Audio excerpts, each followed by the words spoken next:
Good morning. Good morning అమ్మా. Good morning. అరుణాం కరుణాతరంగితాక్షి ధృతపాశాంకుశపుష్పబాణచాపాం అణిమాధివిరామృతా మయూఖైః అహమిత్యేవ విభావయే భవాని. శ్రీ లలితా పరమేశ్వరి. వాగర్ధావివ సంపృక్తౌ వాగర్ధ ప్రతిపత్తయే జగతః పితరౌ వందే పార్వతీ పరమేశ్వరౌ అంటూ ఆ పార్వతీ పరమేశ్వరులకి ప్రకృతి, మ్యాటర్ అండ్ ఎనర్జీ నమస్కరించుకుంటూ అర్ధనారీశ్వర తత్వానికి ఇప్పుడు మనం 56వ శ్లోకంలోకి వచ్చామండి. మహామంత్ర మహాతంత్ర మహామంత్ర మహాయంత్ర మహాసన మహాయాగ క్రమారాధ్య మహాభైరవ పూజిత. మహాతంత్ర స్వరూపిణి, మహామంత్ర స్వరూపిణి, మహాయంత్ర స్వరూపిణి, మహాసన ఆసన స్వరూపిణి,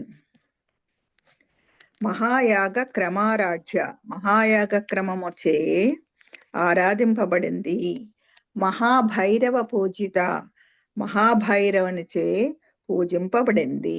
ఇది నామానికి అర్థము. ఇప్పుడు శ్లోకానికి అర్థం. అమ్మా, నీవు సత్ఫలితాలను ప్రసాదించు మహామంత్ర స్వరూపిణిగా,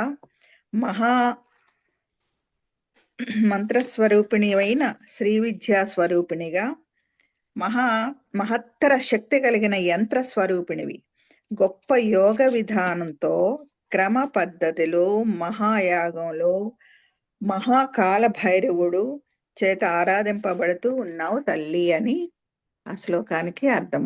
ఇప్పుడు అద్వైత అర్థం. మహాతంత్ర, విశ్వమాత ఎక్కడ ఉంది అని వెతుకులాడే సాధకుడు శ్వాస మీద ధ్యాస అనే సాధన ద్వారా తనలోని కుండలిని శక్తిని జాగృతం చేసుకున్నప్పుడు ఆ దివ్య శక్తిని తనలోనే మహాతంత్ర స్వరూపిణిగా దర్శిస్తాడు. మహామంత్ర మనస్సును, వాక్కును, శరీరమును పూర్తిగా మౌనంగా ఉంచటమే మహామంత్రం.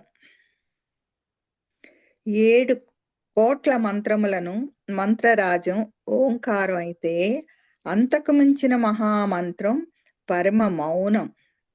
మహామౌనంతో త్రికరణాలను మనస వాచ కర్మణ నిశ్చలం చేసినప్పుడు మౌని అయిన సాధకుడు ఆదిశక్తిని దర్శిస్తాడు. ఆ శక్తే మహామౌని, మహామంత్ర స్వరూపిణిగా కీర్తించబడింది. మహాయంత్ర, ఇక్కడ అన్ని యంత్రాల కంటే మహోన్నత యంత్రం శ్రీచక్రం. మానవ శరీరం సజీవ శ్రీచక్ర యంత్రమే. ఈ సజీవ శ్రీచక్ర యంత్రంలో మహాతంత్ర అనే కుండలిని యోగ సాధన చేసినప్పుడే శ్రీలలిత మహాయంత్ర స్వరూపిణిగా పూర్ణ స్థితిని కలిగిస్తుంది. మహాసన, పంచభూతాలచే నిండిన సకల చరాచర విశ్వం ఆదిశక్తికి ఆసనం. పంచభూతాత్మకమైన మానవ శరీరం కూడా ఆదిశక్తికి ఆసనమే.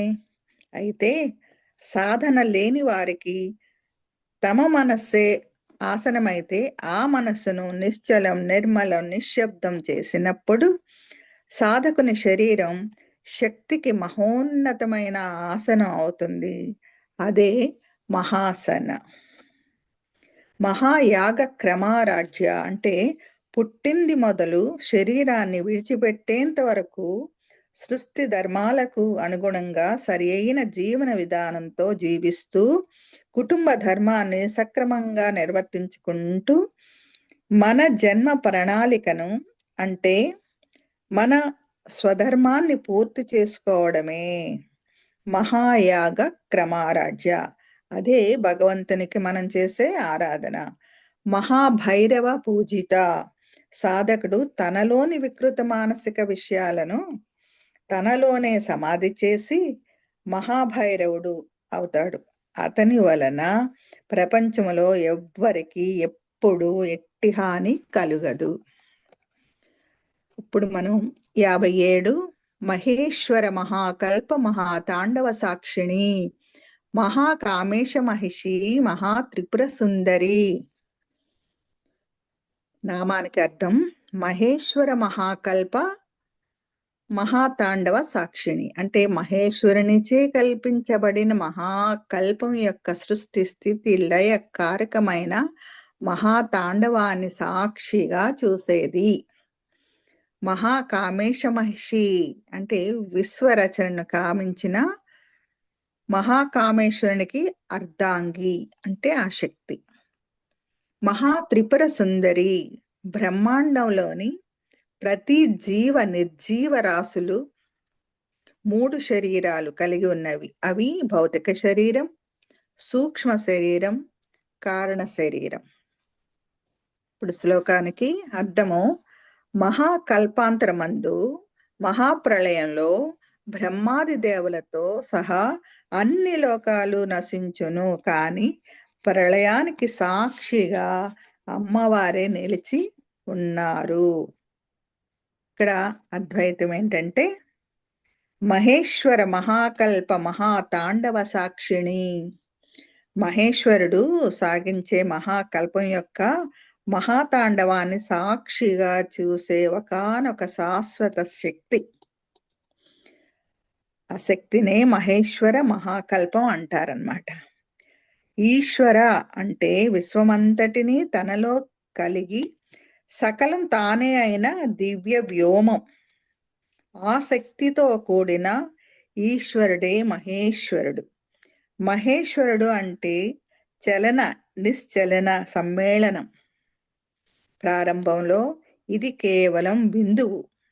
ఆ బిందువు ఒక క్రమ పద్ధతిలో కదిలినందువలన లేక తాండవమాడినందువలన విశ్వం ఉనికి అంటే సృష్టిలోకి వచ్చింది. విశ్వం ఈ ఉనికిలోకి వచ్చిందనమాట. తాండవము వలనే విశ్వం సాగుతూ అంటే స్థితి ఉంది. సృష్టి అయింది, స్థితి అయింది. తాండవం వల్లనే విశ్వం తిరిగి బిందువులోనికి లయమైపోతుంది. అంటే సృష్టి, స్థితి, లయము. దీనినే మహేశ్వరుని మహాకల్పం మహాతాండవం అంటారన్నమాట. ఆ తాండవం ప్రారంభం కాకముందు నుంచి ఉంటూ ముగియడాన్ని కూడా సాక్షిగా చూసేదే ఆదిశక్తి. అంటే జనన మరణాలు లేని ఆత్మస్వరూపిణిగా ఉన్న ఆది శక్తి యొక్క అనంతతత్వమే ఆత్మ అని తెలుసుకోవాలి. అదే మహేశ్వర మహాకల్ప మహాతాండవ సాక్షిణి అని నామార్థం.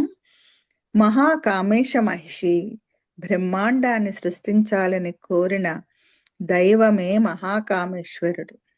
చలనరహితమైన చైతన్యానికి శక్తి తోడై చలనశీలమై తానే సకల చరాచర సృష్టిగా ఆవిర్భవించినది. ఈ ఈశ్వర శక్తియే మహాకామేశ మహిషి. మహాత్రిపుర సుందరి స్థూల శరీరం, సూక్ష్మ శరీరం, కారణ శరీరం అనే 3 పురాలలో ఉండే ఆత్మే త్రిపుర సుందరి. త్రిపుర సుందరిని బాల అని కూడా అంటారు. బాల అంటే నిత్య నూతనమైనది, నిత్య యవ్వనమైనది, నిత్య శోభాయమైనది. ఇవన్నీ ఆత్మతత్వం యొక్క లక్షణాలు. ధ్యాన సాధకులకు నూతన చైతన్యంతో ద్వైతం నుంచి అద్వైతం వైపుకు పయనించే శక్తియే మహా త్రిపుర సుందరి. మనం ఇప్పుడు 8వ అధ్యాయం బీజ స్వరూపిణి.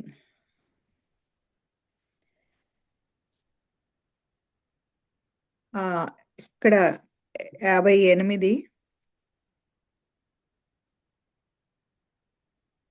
58వ శ్లోకం. చతుష్టస్య పచారాఢ్య చతుషష్ఠి కళామయీ మహాచతుషష్ఠి కోటి యోగిని గణసేవిత. నామానికి అర్థం ఏంటంటే చతుష్టస్య పచారాఢ్య అంటే చతుర్షష్ఠి అంటే 4, చతుర్ అంటే 4, షష్ఠి అంటే 6, 60, 64 ఉపచారాలతో పచారాఢ్య 4 ఉపచారాలతో ఆరాధించబడేది. చతుషష్ఠి కళామయి 64 కళలు తన స్వరూపంగా కలది. మహా చతుషష్ఠి కోటి యోగిని గణ సేవిత 64 కోట్ల యోగిని గణములచే సేవింపబడేది. ఇక్కడ నామానికి అర్థం. శ్లోకం. అమ్మా, 64 కళలకు అధిదేవతవైన నీవు భక్తులచే 64 ఉపచారాలతో పూజింపబడతావు. 64 కోట్ల యోగిని గణములు ఎప్పుడు సేవిస్తూ ఉంటారు తల్లి అని ఆ శ్లోకానికి అర్థము. ఇక్కడ అద్వైత అర్థం ఏంటంటే చతుషష్ఠి పచారాఢ్య అంటే మనుష్య ప్రవృత్తులలో 64 కళలు ఉంటాయని ఋషి సాంప్రదాయం వివరించింది.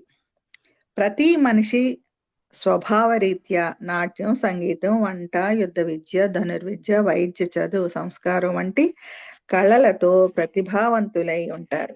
వీటితో పాటు మోసం, దొంగతనం, వ్యసనాలు కూడా కళలే. ఇలా మనుషులు తమ తమ గత జన్మల కర్మ బంధాలను బట్టి ఏదో ఒక కళలో నిష్ణాతులై ఉంటారు. ధ్యానం ద్వారా వీటిని బయటికి తీసుకొచ్చి వీటిలో ప్రావీణ్యతను పొందడమే చతుష్టస్య పచారాఢ్య నామానికి అర్థం. చతుష్టస్తి కళామయి 64 కళలలో ఉన్న మూలతత్వం విశ్వశక్తి కారణంగానే ఉత్తేజమవుతుంది. అందుకే శ్రీ లలితాంబికను చతుషష్ఠి కళామయి అని హయగ్రీవుల వారు ఉద్భవించారు. చతుషష్ఠి కోటి యోగిని గణసేవిత. మానవ శరీరంలో ప్రాణశక్తిని శ్రీ లలితా త్రిపుర సుందరి అని, ఆ ప్రాణశక్తి యొక్క ఆజ్ఞ ప్రకారమే చరించే 64 కోట్ల నాడులను 64 కోట్ల యోగిని గణాలు అంటారు. అదే మహా చతుషష్ఠి కోటి యోగిని గణసేవిత అనే నామానికి అర్థం అన్నమాట. ఉదాహరణకి టిబెటియన్ యోగి లోప్సాంగ్ రాంపా గారు రాసిన మరణం లేని మీరు అనే పుస్తకంలో చెప్తారు, మన శరీరం ఒక ఫ్యాక్టరీ అని. ఆ ఫ్యాక్టరీలో అనేక కోట్ల మంది సేవకులు మెదడు యొక్క ఆజ్ఞ ప్రకారం పనిచేస్తున్నారని చెప్పారు. ఆ మెదడును కూడా సంకల్ప బీజాలతో సాధన ద్వారా అనేక ఆధ్యాత్మిక సిద్ధులు పొందుటకు ఉపయోగించవచ్చని ప్రయోగాల ద్వారా నిరూపించారు. మనం 59 శ్లోకం. మను విద్య చంద్ర విద్య చంద్రమండల మధ్యగా చారు రూప చారుహాస చారు చంద్ర కళాధర. మను విద్య నామానికి అర్థాలు. మనువు చేత సాధింపబడిన. చంద్ర విద్య చంద్రుడి చేత సాధింపబడింది. చంద్రమండల మధ్యగా చంద్రమండలం యొక్క కేంద్రంలో ఉన్నది. చారు రూప మానసిక సౌందర్యం కలది. చారుహాస హృదయ సౌందర్యం కలది. చారు చంద్ర కళాధర అష్టమి నాటి చంద్రకళను సంతోషంతో ధరించేది. ఇది నామానికి అర్థమండి. ఇప్పుడు శ్లోకానికి అర్థం. అమ్మా, నీవు మను విద్యవు, సూర్యపుత్రుడైన మనువుకి ప్రత్యక్షంగా ఉపదేశింపబడిన శ్రీ విద్యవు, చంద్రునిచే ఉపాసించబడిన విద్యారూపిణివి, చంద్రమండల మధ్య వెన్నెల శోభతో విరాజిల్లుతున్న నీవు మనోహర రూప లావణ్యముతో కూడిన చిరు మందహాసంతో తేజరిల్లుచున్నావు. చంద్రుని కళల వలె క్షయ వృద్ధులు లేని తల్లివి. అద్వైత అర్థం ఏంటంటే మను విద్య చంద్ర విద్య చంద్రమండల మధ్యగా యోగ సాధన రహస్యములను పరమాత్మ మొట్టమొదట వివస్వంతునికి ఉపదేశిస్తే ఆ వివస్వంతుడు అంటే సూర్యుడు.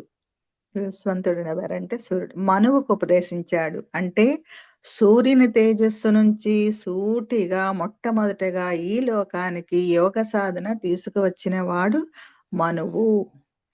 మానవులకు ఆద్యుడైన మనువు సాధన చేయబడింది కనుక దీనిని మను విద్య అన్నారన్నమాట. చంద్రుడు మనస్సుకు రక్తధాతువునకు అధిపతి. చంద్రునిపై ధ్యానం చేయుట వలన రక్త ప్రసరణ సరిదిద్దబడి మనస్సు నిశ్చలం అవుతుంది. పౌర్ణమి ధ్యానం అంటే పూర్ణ చంద్రుడితో కలిసి ధ్యానం చేయటం వలన ఆ చంద్రకాంతి మన మీద పడి మనస్సుకి శాంతి కలుగుతుంది. ఇలా మనస్సు నిశ్చలం చేసుకున్న వాళ్ళ చుట్టూ ఒకానొక కాంతి వలయం ఆరా ఏర్పడుతుంది. అలా ఆదిశక్తి యొక్క అనుగ్రహం కలిగించేది చంద్ర విద్య. శిరస్సును చంద్రమండలంగా భావించినప్పుడు దాని యొక్క కేంద్ర బిందువులో శక్తి రూపమైన మనోన్మణి ఉంటుంది. దానిని చంద్రమండల మధ్యగా అన్నారు. చారు రూప చారుహాస. సాధకుడి యొక్క ఆత్మ సౌందర్యం మెరుగుపడాలి అంటే అతనిలో ఉన్న ప్రతి కణం శక్తివంతంగా ఉండాలి. ధ్యాన సాధన ద్వారా తనలోని మాలిన్యాలన్నీ వదిలించుకొని తన ఆత్మను శుద్ధి చేసుకున్నప్పుడు చారు రూప అవుతాడు. సూర్యునిలోని ప్రకాశ శక్తి, చంద్రుల్లోని ఆహ్లాదకర శక్తి మన మనస్సుకి ఎంతో సంతోషం కలుగజేస్తాయి. ధ్యాన సాధన చేసే సాధకుడు కూడా సంతోషంతో కూడిన మనస్సు, చిరునవ్వుతో కూడిన ముఖాన్ని కలిగి హాయిగా హృదయపూర్వకంగా ఎల్లప్పుడూ నవ్వుతూ ఉండడం వల్ల ప్రాపంచిక పారమార్థిక సుఖాలు రెండు దక్కుతాయి అని చారుహాస నామానికి అర్థం. చారు చంద్ర కళాధర.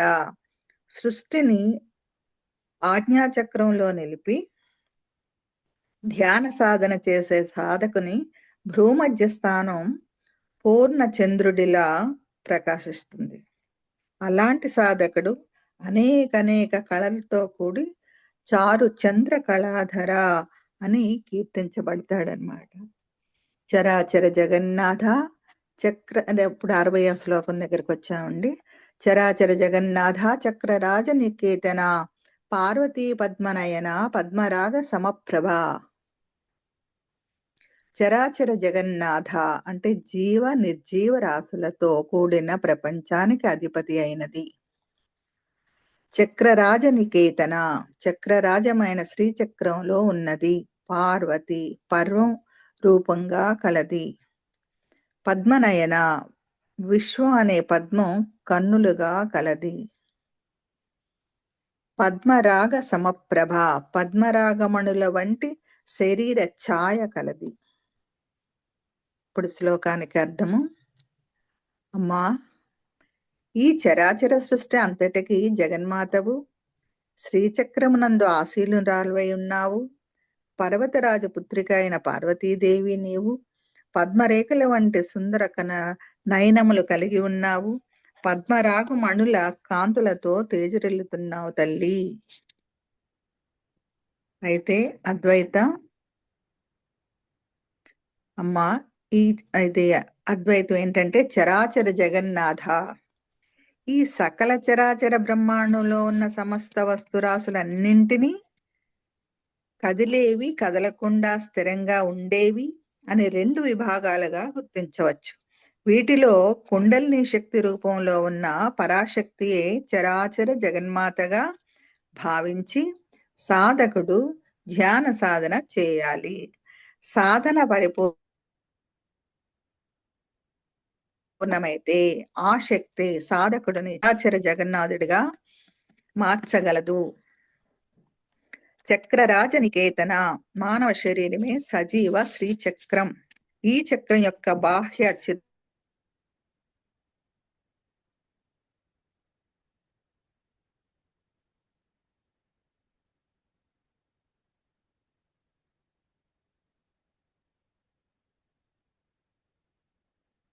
సాధకుని పుట్టుక నుండి మరణం వరకు ఒక పర్వం, బ్రహ్మాండం యొక్క ఆవిర్భావం నుండి ముగింపు వరకు ఒక పర్వం. ఇలా ఈ జగత్తులో అనేక చరిత్రలు అంటే పర్వాలు ఇమిడి ఉన్నాయి. పర్వాలన్నీ తన స్వరూపంగా గల విశ్వశక్తే పార్వతీ నామానికి అర్థం. పద్మనయన పద్మరాగ సమప్రభ. దృష్టిని భ్రూమధ్యంలో నిలిపి సాధన చేసినప్పుడు సాధకుడి జ్ఞాన నేత్రం పద్మనయన పద్మంలా వికసిస్తోంది. అట్టి సాధకుల ముఖం పద్మరాగములను పోలిన కాంతితో ప్రకాశిస్తుంది అని పద్మరాగ సమప్రభ అనే నామానికి అర్థం.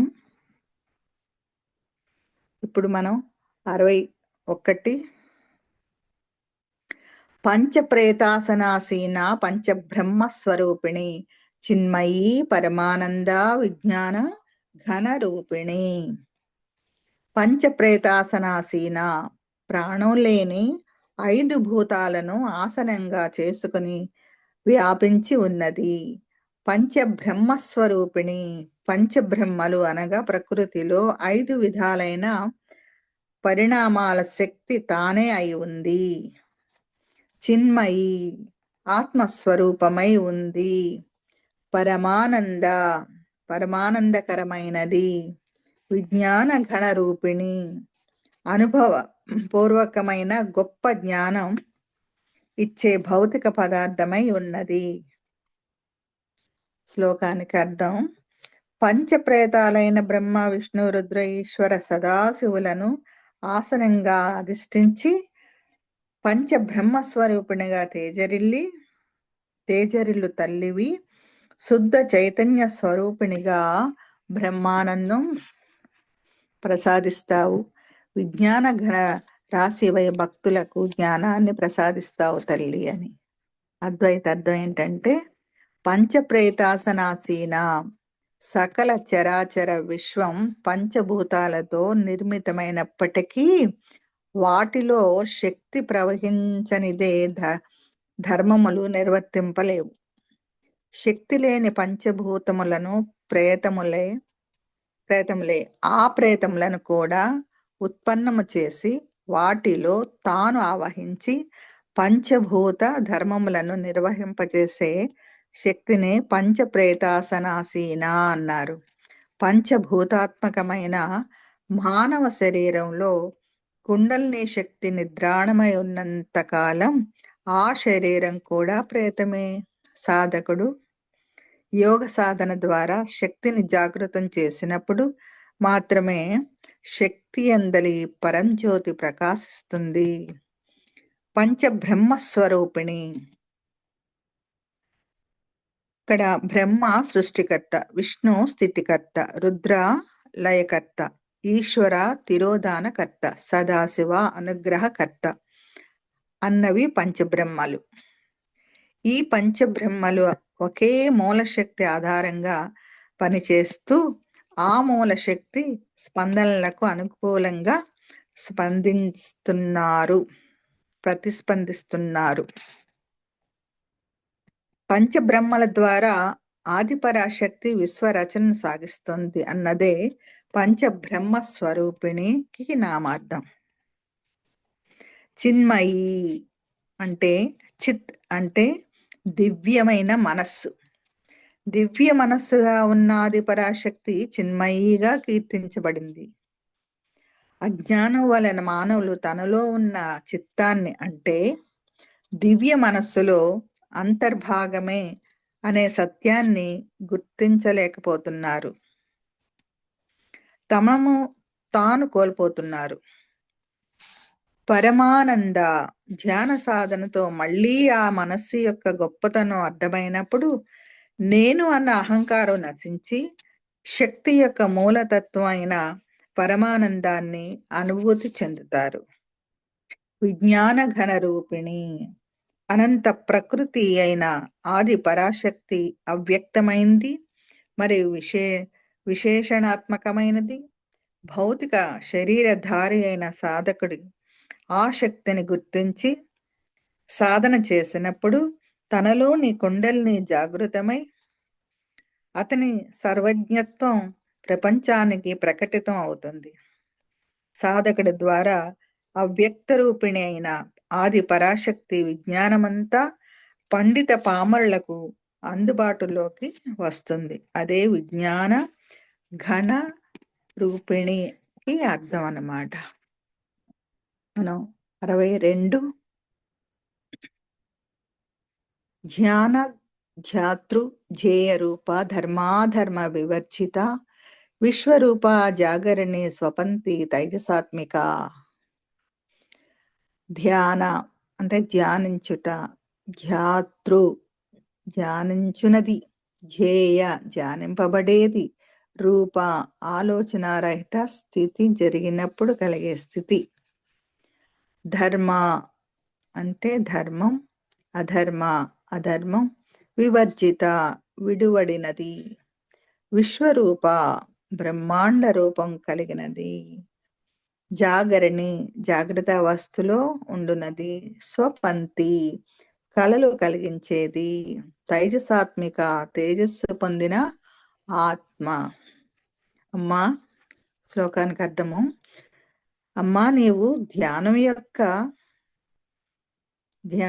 చేయువాని యొక్క ధ్యాన లక్ష్యం యొక్క సమన్వయ రూపం కలిగి ధర్మ అధర్మాలకు అతీతురాలివై ఈ జగత్తంతా వ్యాపించి జగత్ స్వప్న అవస్థలకు అధిష్టాత్రివై ఉన్నావు. ఇక్కడ అద్వైత అర్థం ఏంటంటే ధ్యాన ధ్యాతృ ధ్యేయ రూప. దైవ సాక్షాత్కారాన్ని కోరే సాధకుడు కర్త కర్మ క్రియ అన్న ఈ త్రిపుటిని అధిగమించాలి. అందుకు అతడు తన ధ్యాసను ప్రాణశక్తికై కేంద్రీకరించి ధ్యానం చేస్తూ మనస్సును లయం చేయాలి. అప్పుడు ధ్యాన అంటే ఈ కర్త, ధ్యాతృ అంటే కర్మ అన్ని ప్రాణశక్తిలో లయమై అంటే ఏకమై త్రిపుటి నశించి ధ్యేయ రూపం ఒక్కటే అంటే క్రియ ఒక్కటే మిగిలి తద్వారా ఆత్మదర్శనం కలుగుతుంది. ధర్మాధర్మ వివర్జిత. సాధారణంగా మనం చేసిన పనికి అనుకూలమైన ఫలితం వస్తే జాగ్రత్తగా చేశామని, లేదంటే అజాగ్రత్తగా చేశామని అనుకుంటాం. అలానే మంచి చెడ్డలు, ధర్మాధర్మాలు, అనుకూల ప్రతికూలాలు కలిసి రావడం రాకపోవడం అవన్నీ మనం చేసే దృక్పథం బట్టి మరి మన మనోవాంఛితాలను బట్టి ఉంటాయి. కానీ విశ్వంలో ఏది ఎప్పుడు ఎలా జరగాలో అది ఆ మూలశక్తి సంకల్పం బట్టి ఉంటుంది. దైవం వల్ల సకల ధర్మాధర్మాలు ఏర్పడినప్పటికీ దైవానికి ఎటువంటి ధర్మాధర్మాలు లేవు. దైవం వలన సకల ధర్మాధర్మాలు ఏర్పడినప్పటికీ దైవానికి ఎటువంటి ధర్మాధర్మాలు లేవు.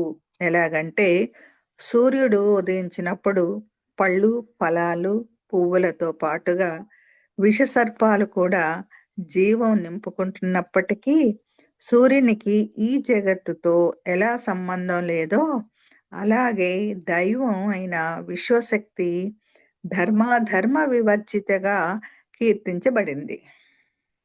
అందుకని సాధకుడు దైవాన్ని నిర్గుణంగానే ధ్యానించాలి. ఏ విధమైన ధర్మం గాని అధర్మం గాని దైవానికి ఆపాదించరాదు. సరి అయిన ధ్యాన సాధన, సరి అయిన ఆధ్యాత్మిక జ్ఞానం తెలుసుకుంటే సత్యం తెలుస్తుంది, కార్యకరణ సంబంధం అర్థమవుతుంది. అప్పుడు ధర్మమో లేదు, అధర్మమో లేదు. కనుకనే శ్రీ లలితాదేవిని ధర్మాధర్మ వివర్జిత అన్నారు. విశ్వరూప, విశ్వాన్ని బ్రహ్మాండమని, మన శరీరాన్ని పిండాండమని అంటారు. ఇంతకంటే సూక్ష్మాతి సూక్ష్మ రూపంలో ఉన్న పరమాణు కేంద్రాలు కూడా విశ్వం అంటారు. ఈ విధమైన స్థూల సూక్ష్మ రూపాల్లో ఉన్న సమస్తము విశ్వమే అవుతుంది. ధ్యాన సాధన ద్వారా మన లోపలికి ప్రయాణం చేసి మన గురించి మనం తెలుసుకునే ప్రయత్నం చేయాలి. మర్రి విత్తనంలో మర్రి చెట్టు దాగి ఉన్నట్టు మన లోపల సమస్త విశ్వము దాగి ఉంది. అందుకే విశ్వగర్భ అన్న, విశ్వశక్తి అన్న, విశ్వరూప అన్న అన్నిటికీ ఒకే అర్థం వస్తుంది. జాగరణి, జాగ్రత్త అవస్థలో ఉండే జీవునికి సర్వేంద్రియ జ్ఞానం ఉంటుంది. కాబట్టి స్థూల శరీర వ్యవహారాలన్నీ నిర్వర్తించబడినట్లు తెలుస్తుంది. ఆత్మ ఎప్పుడూ జాగ్రత్త అవస్థలో ఉంటూ ఆ అంతరేంద్రియాలను కూడా జాగృతం చేస్తుంది. అంతేకాక ఎప్పుడూ ఎరుకతో, అంటే అవేర్నెస్, ఎరుకతో ఉండేది అని అర్థం. స్వపంతి తైజసాత్మిక, కలను కంటున్నప్పుడు జీవునికి పంచేంద్రియాలు పనిచేయకపోయినా అవి చేయవలసిన పని కూడా మనస్సే చేస్తుంది. స్వప్నంలో చూపబడే దృశ్యాలు, సన్నివేశాలు, సంఘటనలు, వస్తువులు, వ్యక్తులు అన్ని కలలు కంటున్న జీవి మనస్సుతోనే చేయబడి ఉంటాయి. ఈ స్వప్నావస్థలో ఉండే సాధకుణ్ణే స్వపంతి అంటారు. స్వప్నావస్థలో ఉండే జీవుని స్థితిని తైజసాత్మిక అంటారు. భౌతికంగా తీరని కోరికలను స్వప్నాలలో తీర్చుకోవడం, సూక్ష్మ లోకవాసులను కలుసుకోవడం చేస్తూ అనేక రకాలుగా జ్ఞానానుభవాలను పొందుతూ ఉంటారన్నమాట. ఇప్పుడు 63 షుప్త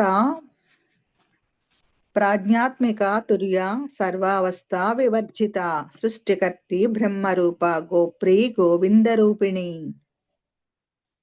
సుప్త అంటే సుషుప్తావస్థ, ప్రాజ్ఞాత్మిక ప్రజ్ఞానం పొందిన మనస్సు, తుర్య ఆనందమయ స్థితి, సర్వావస్థ వివర్జిత సకల అవస్థలను విడిచిపెట్టేది, సృష్టికర్తి విశ్వాన్ని పరిణమింపచేసేది, బ్రహ్మరూప పరిణామకర శక్తి రూపం కలది, గోప్రి అతి రహస్యంగా విశ్వరచన చేసేది, గోవింద రూపిణి విశ్వరచన పాలక శక్తి స్వరూపం మరియు రహస్య సాధనచే తెలియబడేది. ఇప్పుడు ఈ శ్లోకానికి అర్థం. అమ్మా, నీవు గాఢ నిద్రావస్థలో సుషుప్త స్వరూపిణివి. తురియ అవస్థలో ఆత్మ ప్రజ్ఞ సర్వ అవస్థలు నీవే అయి ఉన్నావు. అన్ని అవస్థలను వర్జించిన తల్లివి. జగత్తును సృష్టించే బ్రహ్మస్వరూపిణివి.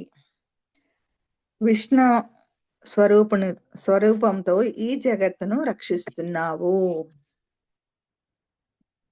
అద్వైత అర్థం ఏంటంటే, స్వప్నావస్థలో పంచేంద్రియాలు పనిచేయకపోయినా వాటి పని మనస్సే చేస్తుంది. ఈ సుషుప్తి అవస్థలో మాత్రం మనసు, బుద్ధి రెండూ పనిచేయవు. అవి రెండూ హృదయంలో లీనమై ఉంటాయి. ప్రాణం ఉన్నప్పటికీ మానవుడికి ఏమీ తెలియని స్థితి. ఆనందం మాత్రం ఉంటుంది. నిద్రానందానుభూతి అనిర్వచనీయమైంది కాబట్టి ఇలా ఉంటుంది అని చెప్పలేం. జీవ ప్రజ్ఞ సర్వేశ్వర ప్రజ్ఞతో లీనమైన స్థితి ఇది. ఈ స్థితినే షుప్త అంటారు. అందుకనే యా దేవి సర్వభూతేషు నిద్రారూపేణ సంస్థిత అన్నారు. యా దేవి సర్వభూతేషు నిద్రారూపేణ సంస్థిత అన్నారు. ప్రజ్ఞాత్మిక, ప్రజ్ఞానం బ్రహ్మ అనేది వేదవాక్కు. ప్రజ్ఞానం అంటే విశేషమైన జ్ఞానం. అదే ఆధ్యాత్మిక జ్ఞానం. మరి అన్నింటికంటే గొప్ప జ్ఞానం సుషుప్త అవస్థ నుండి మెలకు రాగానే తాను పొందిన అనుభూతి జ్ఞప్తికి రావడం ఈ ప్రజ్ఞ ఉండబట్టే జరుగుతుంది. మనందరిలో నిగూఢంగా ఉన్న తరగని ప్రజ్ఞానాన్ని ధ్యాన సాధన ద్వారా ఎంత వెలికి తీసుకుంటే అంత వస్తుంది. తురియా జాగ్రత్ స్వప్న సుషుప్తి అవస్థలకే కాక మానవుడికి 4వ అవస్థ కూడా ఉంది. దానినే తురీయావస్థ అంటారు. అంటే స్థూల సూక్ష్మ కారణ స్థితులకు అతీతంగా ఉంటుంది ఆ స్థితి. నిరంతర ధ్యాన సాధన చేసినప్పుడు మూలాధారంలోని కుండలిని శక్తి జాగృతమై సుషుమ్నలో చేరి షట్చక్రాల ద్వారా సహస్రారం చేరినప్పుడు సాధకుడు పొందే స్థితిని తురీయావస్థ అని అంటారు. సర్వావస్థ వివర్జిత, ఏ అవస్థ లేనిది. ఈ స్థితిలో సర్వము చిన్మయానంద అనుభూతి మాత్రమే ఉంటుంది తప్ప మరేమీ ఉండదు. మహామౌనం కేవలం అనుభవ రూపిణి. సృష్టికర్త్రి, పరమ నిశ్చలమైన ఆదిశూన్యం నుండి ఆది పరాశక్తి చలనశీలనమై ఆవిర్భవించింది కనుక సకల బ్రహ్మాండమునకు ఆ ఆదిశక్తి సృష్టికర్త. అందుకే కర్త్రి అని కీర్తించబడింది. బ్రహ్మరూప, మొదట దివ్య వ్యోమంలాగా ఉన్న శక్తి క్రమంగా పరమాణువులుగా అణువులుగా మరి పదార్థంగాను రూపదాల్చి వృద్ధి చెందుతాయి. అలా వృద్ధి చెందిన శక్తి బ్రహ్మరూప అని కీర్తించబడింది. గోవింద రూపిణి, ఆ పరాశక్తే పరమాణువు, పరమాణువుల్లో అణువు, అణువుల్లో అంతర్లీనంగా అత్యంత గోప్యంగా ఉన్న శక్తిని ఎవరు ఎంతగా శోధించినా అవగాహనకు రాని శక్తి వ్యాపించి ఉండటం వలన ఆ పరాశక్తిని గోవింద రూపిణి అని కీర్తించారన్నమాట. మనకి 64వ శ్లోకం. సంహారిణి రుద్రరూప తిరోధానకరీశ్వరి సదాశివానుగ్రహద పంచకృత్య పరాయణ. సంహారిణి, సుఖంగా లయం చేసేది. రుద్రరూప, సంసార దుఃఖాన్ని తొలగించేది. తిరోధానకరి ఈశ్వరి, హఠాత్తుగా లయం చేసేది మాయతో కూడిన దైవం. సదా శివ, సత్యంతో కూడిన దైవం. అనుగ్రహద, హఠాత్తుగా అనుగ్రహం కలిగించేది. పంచకృత్య పరాయణ, సృష్టి స్థితి లయ తిరోధాన అనుగ్రహాలైన 5 కార్యాలు చేసేది. అమ్మా, శ్లోకానికి అర్థం. అమ్మా, ప్రళయకాలంలో సమస్త వస్తు జీవజాలాన్ని తనలోకి ఉపసంహరణ గావించి రౌద్ర రూపాన్ని ధరించిన రుద్రురాలివి. తిరిగి తనలో ఐక్యం చేసుకునే నీవే పంచకృత్యములైన సృష్టి స్థితి లయ తిరోధాన అనుగ్రహాలను కొనసాగించు తల్లివి అని ఈ శ్లోకానికి అర్థము. ఇక్కడ అద్వైతం ఏంటంటే సంహారిణి అంటే సమస్త జీవుల సమస్త ప్రారబ్ధ కర్మలు పరిసమాప్తం అయిన తరువాత ఆ మహాశక్తి సకల జీవులను తన వడిలోకి తీసుకొని సుదీర్ఘకాలం మహానిద్రను అనుభవింపచేస్తుంది అని దేవీ భాగవతంలో చెప్తారు. ప్రళయంలో సమస్త వస్తు జీవజాలం నీళ్లలో కరిగి ఉన్న లవణాల్లాగా లీనమై ఉంటాయి, కానీ నశించవు. నీళ్లని వేడి చేస్తే లవణాలు వేరైనట్లే సంహారం తరువాత మళ్ళీ జరిగే సృష్టిలో సమస్త వస్తు జీవజాలం బయటకు వస్తాయి. అలాగే జీవుడు ఈ దేహం వదిలేసిన తరువాత ఊర్ధ్వలోకాలకు వెళ్ళినప్పుడు ఆత్మ వాటి సంస్కారాలను బట్టి కొంతకాలం సుదీర్ఘ నిద్రలో ఉంటుంది. ఆ తర్వాత మళ్ళీ సృష్టి క్రమంలో వేరే జన్మలు తీసుకుంటుంది. రుద్ర రూప అన్ని శబ్దాలు ఓంకారనాదంలో లీనమైనట్లే ప్రళయంలో సమస్త వస్తు జీవజలాలని తమలోనికి విలీనం చేసుకునే లక్షణాన్ని రుద్ధత్వం అంటారు. అలా లయం చేయుట అనే కార్యాన్ని చేపట్టింది కాబట్టి అమ్మవారు రుద్రరూప అని కీర్తించబడింది. తిరోధానకరీశ్వరి, సృష్టిలోని సమస్త జీవ నిర్జీవాలను హఠాత్తుగా స్థానభ్రంశము కలిగించి లయం చేసే శక్తిని తిరోధానకరీశ్వరి అంటారు. సదాశివ అత్యంత శుద్ధ సత్య ప్రధానుడైన ఈశ్వరునకు సదాశివ అనే పేరు. సదా ఎల్లప్పుడూ ఉండేదే ఆదిశక్తి. మహాప్రళయంలో కూడా సాక్షిభూతంగా ఉంటూ పునః సృష్టి కార్యాన్ని అనుగ్రహించేది. అనుగ్రహద, ఏ జీవులు అజ్ఞానం నుండి విముక్తి పొందలేరో వారికి విముక్తి పొందడానికి సదవకాశం లభింపచేసే కరుణతో మళ్ళీ కళేబరాలను అనుగ్రహిస్తుంది. తిరోధాన, అనుగ్రహ శబ్దాలకు బంధమోక్షాలు అని అర్థం. తిరోధానకరి అంటే బంధం కలగజేస్తుంది, అనుగ్రహద అంటే మోక్షం కలగజేస్తుంది అని అర్థం అన్నమాట. పంచకృత్య పరాయణ, సృష్టి స్థితి లయ తిరోధాన అనుగ్రహ ప్రద అనే 5 కార్యాలను పంచబ్రహ్మాల రూపంలో తానే చేస్తుందని అర్థం. మనం చేయవలసిన విధులను సక్రమంగా ఇష్టపడి చేయటం అన్నిటికన్నా ఉత్తమ ధర్మం. ఈ ఒక్క ధర్మాన్ని పాటిస్తే జరగవలసినవన్నీ ఒకదాని తర్వాత ఒకటి సక్రమంగా సృష్టి ప్రణాళిక లాగా జరుగుతాయి. మనం 65వ శ్లోకం. భానుమండల మధ్యస్థ భైరవీ భగమాలిని పద్మాసన భగవతి పద్మనాభ సహోదరి. భానుమండల మధ్యస్థ, సూర్య మండల మధ్య భాగంలో ఉండేది. భైరవి, సృష్టి స్థితి లయ కారక శక్తి. భగమాలిని, మాలను ధరించేది. పద్మాసన, ఆసనంలో ఉన్న పద్మం. భగవతి, యోని స్థానములో ప్రతిష్ఠితమై ఉన్నది. పద్మనాభ సహోదరి, నాభి మూలానికి క్రింది ఉదరంలో ఉన్నది. పద్మనాభ సహోదరి.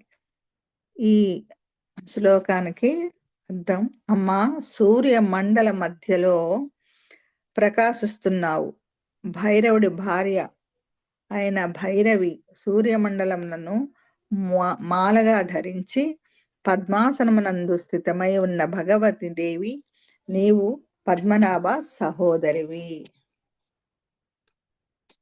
ఇక్కడ అద్వైత అర్థం ఏంటంటే, భానుమండల మధ్యస్థ, ఉదరంలో నాభి చక్రం అంటే మణిపూరక చక్రం, మరి అనాహత చక్రానికి మధ్య ఛాతీలో ఎముకల క్రింద పొట్ట ప్రారంభమయ్యే చోటు సూర్య చక్రంగా యోగులు చెబుతారు. శాస్త్రజ్ఞులు దీనిని సోలార్ ప్లెక్సస్ అని అంటారు. దీనినే సూర్యమండలం అని భావించాలి. ఈ సూర్యమండలం యొక్క కేంద్ర బిందువు మీద ధ్యానించటాన్నే భానుమండల మధ్యస్థ అనే నామం చెబుతుంది. భైరవి అంటే భ ప్లస్ ర ప్లస్ వా అనే క్రియలు చేసే శక్తిని భైరవి అన్నారు. భ అనగా భరణం అంటే భరించడం, కాలం తీరినప్పుడు ప్రపంచాన్ని తనలోకి లయింప చేసుకుని భరించే శక్తే విశ్వశక్తి. రా అంటే రమించడం, ప్రపంచాన్ని పాలిస్తూ రమించే విశ్వశక్తి. వ అంటే వమనం, కక్కడం, సృష్టించవలసిన సమయం వచ్చినప్పుడు తనలో లయమై ఉన్న ప్రపంచాన్ని తిరిగి సృష్టిలోకి తెచ్చేది విశ్వశక్తి. మరొక అర్థం, మణిపూరక చక్రంలో ప్రాణశక్తిని నిలిపి బాగా ధ్యానిస్తే జఠరాగ్ని చక్కగా ప్రజ్వరిల్లుతుంది. ఆహారం చక్కగా తీసుకుంటారు అంటే భరణం. అది చక్కగా జీర్ణం అవుతుంది రమణం. మరి సకాలంలో బయటకు పోతుంది వమనం. ఈ 3 క్రియలు చక్కగా జరిగినప్పుడే శరీరం ఆరోగ్యకరంగా ఉంటుంది. సాధకుడు యో యోగ సాధన చక్కగా చేయగలుగుతాడు. అందువలన యోగ సాధకుడు ప్రతిరోజు భానుమండల మధ్యస్థను ధ్యానిస్తే భైరవి శక్తి ప్రసన్నురాలవుతుందన్నమాట. భగమాలిని, భగము అంటే యోని. ఈ ప్రపంచంలో 84 లక్షల జీవరాశులు ఉన్నాయని తాత్వికులు చెబుతారు. జీవులన్నీ యోనుల ద్వారానే జన్మిస్తాయి. ఇక్కడ యోని అంటే స్త్రీ జననేంద్రియం అని కాదు, జీవ పునరుత్పాదక వ్యవస్థ అని అర్థం చేసుకోవాలి. ఈ ప్రపంచంలో 84 లక్షల విధాలైన పునరుత్పాదక వ్యవస్థలు ప్రకృతి రీత్యా ఏర్పడి ఉన్నాయి. అనంత ప్రకృతి అయిన విశ్వశక్తి 84 లక్షల విధాలైన భగముల వరుస లేక మాలగా రూపు దాల్చింది కనుక భగమాలిని అని కీర్తించారు. పద్మాసన మానవుల్లో పునరుత్పాదక స్థానము ఒక పద్మంగా గుదస్థానంలో వ్యవస్థితమై ఉన్నది. ఆసనంలో గుప్తంగా ఉన్న పద్మాన్ని పద్మాసన అని కీర్తించబడింది. భగవతి ఈ పద్మంలో అంటే యోని స్థానంలో కేంద్రీకృతమై ఉన్న దివ్య శక్తిని భగవతి అని కీర్తించారు. పద్మనాభ సహోదరి అంటే నాభి అనగా బొడ్డు, పద్మనాభం అంటే నాభిలో ఉన్న పద్మం. ఇదే మణిపూరక చక్రం. టిబెటన్ యోగులు దీనినే మణిపద్మేహం అంటారు. షట్చక్రాలనే పద్మాలు అన్నారు మహాత్ములు. మణిపూరక చక్రానికి కింది భాగంలో నేను అంటే స్వ అనే అహంకారంతో అధిష్ఠించి ఉన్న పద్మమే స్వాధిష్టాన చక్రం. పద్మనాభ ఉదరి అంటే నాభి పద్మంతో సహా ఉదరంలో ఉన్నది అని స్వాధిష్టాన చక్ర అర్థం. ఇది యోగ సాధకుల కోసం చక్రాల యొక్క స్థానాలను గుర్తించడానికి గుప్తంగా చెప్పబడినది. 66వ శ్లోకం. ఉన్మేష నిమిషోత్పన్న విపన్న భువనావళి సహస్రశేషవదన సహస్రాక్షి సహస్రపాత్. ఉన్మేష కళ్ళు తెరిచి, నిమిష కళ్ళు మూసి, ఉత్పన్న పుట్టిన, విపన్న నశించిన, భువన ప్రపంచాలు, ఆవళిహి వరుసలు కలది, సహస్ర అనంతమైన, శీర్ష శిరములు, వదన వదనములు కలది, సహస్రాక్షి సహస్ర చక్రంలో గల కన్ను, సహస్రపాత్ సహస్రార చక్రమార్గం. అమ్మా, నీవు కనురెప్పపాటులో ఈ భువనములను సృష్టించి లయం చేయగల భువనేశ్వరివి. సహస్ర వదనములు సహస్ర పాదములు కలిగిన నీవు సహస్ర నయనములతో ఈ విశ్వమును కాపాడు తల్లివి అని అర్థము. అద్వైతం ఏంటంటే ఉన్మేష నిమిషోత్పన్న విపన్న భువనావళి. ఈ సకల చరాచర బ్రహ్మాండములో కోటాను కోట్ల శౌర మండలాలు, మరి కోటాను కోట్ల లోకాలు వరుసలుగా అమరి ఉన్నాయి. అవి అన్నీ కూడా విశ్వశక్తి యొక్క రెప్పపాటు సమయంలో పుడుతూ నశిస్తూ మళ్ళీ పుడుతూ ఉంటాయి అని నామానికి అర్థం. సహర్ష శీర్ష వదన. శీర్ష అంటే శిఖ లేక శిరస్సు, వదనం అంటే ముఖం. సహస్రారంలో వేల కొద్దీ ముఖాలు, శీర్షాలు దళాలుగా అమరి ఉంటాయి. సాధనతో పరిపూర్ణమైన యోగి యొక్క సహస్రారం 1000 దళాల పద్మంలా వికసిస్తుందని ఈ నామానికి అర్థం. సహస్రాక్షి సహస్రారంలో ఉన్న కేంద్ర స్థానమే బ్రహ్మరంధ్రమని, సహస్రాక్షి అని కీర్తించారు. సహస్రపాత్ మూలాధారంలో నిక్షిప్తమై ఉన్న కుండలిని శక్తిని జాగృతం చేసుకుని సుషుమ్నా నాడి ద్వారా సహస్రానానికి చేర్చే మార్గాన్ని సహస్రపాత్ అని యోగులు కీర్తించారు. ఇక్కడ ఒక విశ్లేషణ చేసుకుందాం. భగవద్గీతలో శ్రీకృష్ణ భగవానుడు విశ్వరూపం ఎలా అయితే దర్శింపచేశాడో అదే విధంగా శ్రీ లలితా సహస్రనామ రహస్య అద్వైతామృతంలో ఆదిశక్తి యొక్క విశ్వరూప స్వరూపం దర్శిద్దాం. సత్యలోకమే శిరస్సుగా, సూర్య చంద్రులే నేత్రాలుగా, దిక్కులు చెవులుగా, వాక్కు వేదములుగా, వాయువే ప్రాణంగా, విశ్వమే హృదయంగా, భూమి